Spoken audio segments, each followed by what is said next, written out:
আমরা আজকে সূরাতুল মুলক থেকে কথা শুনবো। মুলক সূরার নাম কি? এই সূরার অনেক ফজিলত আছে। এই সূরা রাত্রিবেলা যারা তেলাওয়াত করবে তাদের কবরের আযাব হবে না। কবরের কথা শুনলে ভয় লাগে না? চলে যেতে হবে, কেউ থাকতে পারবো না, কিন্তু এই জিনিসটা আমাদের স্মরণেই আসে না। এত ব্যস্ততা, এত মায়া জাল, এত মায়ার জালে আমরা আটকে আছি। এত ব্যস্ত লাইফ, সকালবেলা অফিস, বিকেলবেলায় অমুক কাজ, তারপরে অমুক কাজ, একটার পর একটা কাজ চলতেই থাকে। এই ব্যস্ততার কারণে আমাদের জীবনটা সুপার বিজি লাইফ আমরা লিড করছি, আমাদের জন্য সময়ই নাই, কিন্তু চলে যেতে হবে। বিশ্বনবী বললেন এই সূরাটা এমন সূরা মানিআতুন মিন আযাবিল কবর। এই সূরা মুলক যারা তেলাওয়াত করবে তাদের কবরে কোনো আযাব হবে।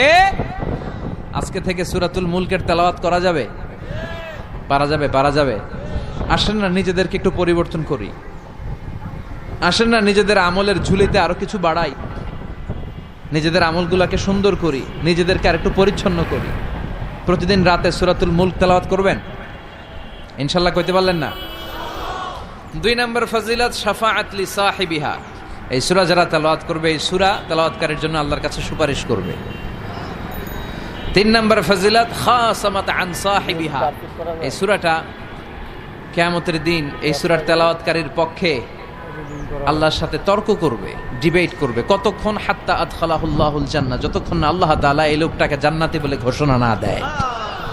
আল্লাহ যতক্ষণ অ্যানাউন্স করবে he is from paradise, he will enter the paradise, আমার এই বান্দা জান্নাতে ঢুকবে, এই সার্টিফিকেট দেওয়ার আগ পর্যন্ত এই সূরা সামনে দাঁড়ায় আল্লাহর সাথে তর্ক করতেই থাকবে। আবার বিশ্বনবী বলেন মান ক্বারা বিহা ফি লাইলাতিন ফাকাদ আকসারা ওয়া আতাবা। রাত্রি বেলায় যেই ব্যক্তি এই সূরাটা তেলাওয়াত করবে তার রাত্রিটারে বরকতময় করে দিবে কে? এজন্য বিশ্বনবী বলতেন আমি চাই আমার প্রতিটা উম্মতের হৃদয়ে এই সূরাটা গাথা থাক। আমার নবী চাইতেন আমাদের অন্তরে যেন এই সূরাটা মুখস্থ থাকে। আমরা চাই না? 30টা মাত্র আয়াত। কয় আয়াত? সবাই বলেন কয় আয়াত? প্রতিদিন এক আয়াত মুখস্থ করলে আমাদের পুরো সূরাটা মুখস্থ করতে লাগবে কয় দিন?